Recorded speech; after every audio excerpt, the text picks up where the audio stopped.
അൽത്താസയിലെ ഷവർമായിരുന്നു ഞങ്ങളുടെ ഫേവറേറ്റ് ലിസ്റ്റിലുള്ള first item ഇന്ന് വരെ. അതിന്റെ കൂടെ ഇപ്പോൾ ഒന്നുകൂടെ ആഡ് ആയിട്ടുണ്ട് കേട്ടോ. വേറെ ഒന്നുമല്ല, നമ്മുടെ ടെൻഡർ കഫയിലെ ഷവർമ. യാദൃശ്ചികമായിട്ട് ഞങ്ങളൊരു ജ്യൂസ് കുടിക്കാൻ കയറിയതാണ് നമ്മുടെ ടെൻഡർ കഫ. നമ്മുടെ കൊല്ലം ചന്ദനത്തോപ്പ് റെയിൽവേക്കിന്റെ അടുത്താണ് ഈ ഒരു ഷോപ്പ് വരുന്നത് കേട്ടോ. ശരിക്കും പറഞ്ഞാൽ ഞങ്ങൾക്ക് ഒരു സർപ്രൈസ് തന്നെയായിരുന്നു കേട്ടോ ഈ ഒരു ഷോപ്പ്. ഞങ്ങൾ എന്തായാലും ഒരു ജ്യൂസ് കുടിക്കാൻ തീരുമാനിച്ചു. എന്നിട്ട് ഞങ്ങൾ പാഴ്സലും മേടിക്കാന്ന് വിചാരിച്ചു. കാര്യം നല്ല തിരക്കുണ്ടായിരുന്നു ആ ഷോപ്പിൽ കേട്ടോ. അപ്പൊ ഇവിടെ ഷവർമ മാത്രമല്ല, ഷവർമയും അൽഫാമും ബ്രോസ്റ്റഡും അറബിക് ഡിഷസും ഫുഡ് സലാഡും ജ്യൂസും എല്ലാം അവൈലബിൾ ആണ് കേട്ടോ. ആയുധ കുട്ടന് വേണ്ടി ചിക്ക് പോപ്പ് മേടിച്ചു. എന്നിട്ട് ആ ചിക്ക് പോപ്പിന്റെ ടേസ്റ്റ് കാരണം ഇവിടെ ഒരാൾ നിന്ന് കഴിക്കുന്നുണ്ട്. ആരാണെന്ന് അറിയണ്ടേ? ഇതാണ്ട് ആമി തന്നെയാണ് കേട്ടോ. അപ്പൊ അടിപൊളി ടേസ്റ്റ് ആയിരുന്നു. ഓരോ ഐറ്റവും അത്രയും ടേസ്റ്റി ആയിട്ടാണ് നമുക്ക് ഇവിടുന്ന് കിട്ടുന്നത് കേട്ടോ.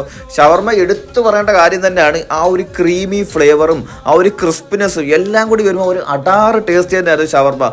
സത്യം പറയാലോ എന്റെ ഫേവറേറ്റ് ആയി കഴിഞ്ഞു ടെൻഡർ കഫേയിലെ ഈ ഒരു ഷവർമ കേട്ടോ. പിന്നെ ഈ ഒരു ബർഗർ വേറെ ലെവൽ ടേസ്റ്റ് തന്നെയായിരുന്നു കേട്ടോ. ഇതെല്ലാം ജെന്യുവിൻ ആയിട്ടുള്ള റിവ്യൂ ആണ്. ഞങ്ങൾ കഴിച്ചതിന് ശേഷമാണ് ഈ ഒരു ഓൺ വോയിസ് കൊടുക്കുന്നത് കേട്ടോ. അത്രയ്ക്ക് ഇഷ്ടപ്പെട്ടുകൊണ്ടാണ്, സാറ്റിസ്ഫാക്ഷൻ ആയതുകൊണ്ടാണ് ഇങ്ങനെ ഒരു റിവ്യൂ ഞങ്ങൾ കൊടുക്കുന്നത്. അടിപൊളിയായി. അങ്ങനെ നമ്മുടെ ബഡ്ജറ്റിൽ നിർത്തി വയറും മനസ്സും നിറയാൻ പറ്റിയ നല്ലൊരു സ്പോട്ട് കേട്ടോ. അങ്ങനെ തന്നെ പറയാം നമുക്ക് ടെൻഡർ കഫേ. അപ്പൊ ചങ്കുകളെ, നിങ്ങളെ ഫുഡി ആയിട്ടുള്ള ചങ്കിനെ ഇപ്പൊ തന്നെ ഈ ഒരു വീഡിയോ മെൻഷൻ ചെയ്ത് നല്ല കിടിലം അൽഫാമും ഷവർമയും ബ്രോസ്റ്റഡും ഷേക്കും ജ്യൂസും ഒക്കെ കുടിക്കണമെങ്കിൽ നേരെ വിട്ട് നമ്മുടെ ടെൻഡർ കഫേയിലും. അപ്പം ലൊക്കേഷൻ ആരും മറക്കണം, നമ്മുടെ കൊല്ലം ചന്ദനത്തോപ്പ് റെയിൽവേ ഗേറ്റിന് തൊട്ടടുത്തായിട്ടാണ് ഈ ഒരു ഷോപ്പ് വരുന്നത്.